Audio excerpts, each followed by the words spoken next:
I see this all the time. Right? I mean, I've seen it with people who go to marriage therapy. You walk into marriage therapy and your marriage is troubled and you're sitting there and a counselor looks at you and says something you don't like, and in your mind you're like, who are you to say that to me?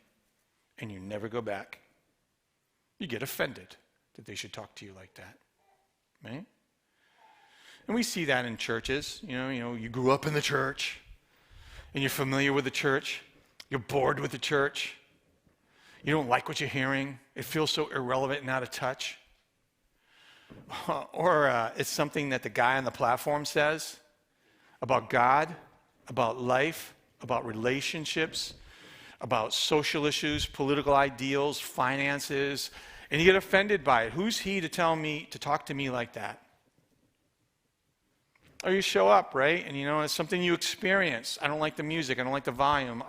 Where are the hymns? I don't like the way they do communion. I don't like the way that everyone stands at the door and greets me when they walk in. I don't like the way they're managing my kids. I don't like the way that they're dealing with the teenagers, and this should be different and that should be different, and I just know better.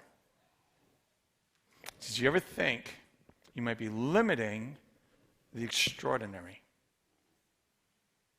How might you pivot a little bit to experiencing more of that? Here's what I think that community could have done. They could have ask yourself, why does this bother me so much? They could have had some serious self-reflection.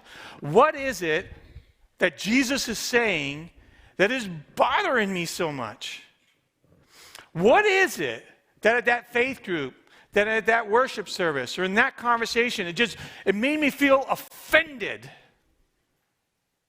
And the person was just trying to talk about life and faith with me. I tend to think it could be pride, perspective, or apathy. Sometimes it's pride. This is how you see it, and you feel you have it locked down. Christians can be among the most rigid people that you can have a conversation with, right? Because we lock our faith to things. And so the way I see it is as it is, and don't try to get me to see it from a different perspective. And so I've seen pastors and Christians, you've seen it. It's been all, you see it in social media, and you'll see it in just regular media, Christians going at it with each other because they can't look at the world through someone else's perspective. So they shut down. It's easier to shut down than it is to change, right? Sometimes it's pride, right? I'm not going to go there because I know that I'm right. I'm smarter than you are. I'm more informed than you are. I'm older than you are. I'm more experienced than you are. I'm more mature than you are. See, I'm offended by you. Perspective, it could be pride. You know what? It could be you really are stale. Because you've just been kind of trucking along, doing it the way you've always done it. And what you're hearing is offending you because it's like when your spouse turns to you and says, you know what? It's just not fun anymore. We don't have fun. Our marriage is stale. But your faith is like that. Sometimes you just get used to doing it the way you've always done it. And it gets stale.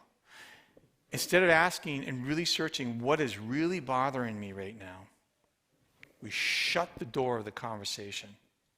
And we shut what Christ might be trying to say to us. Maybe you need to be open to a new relationship.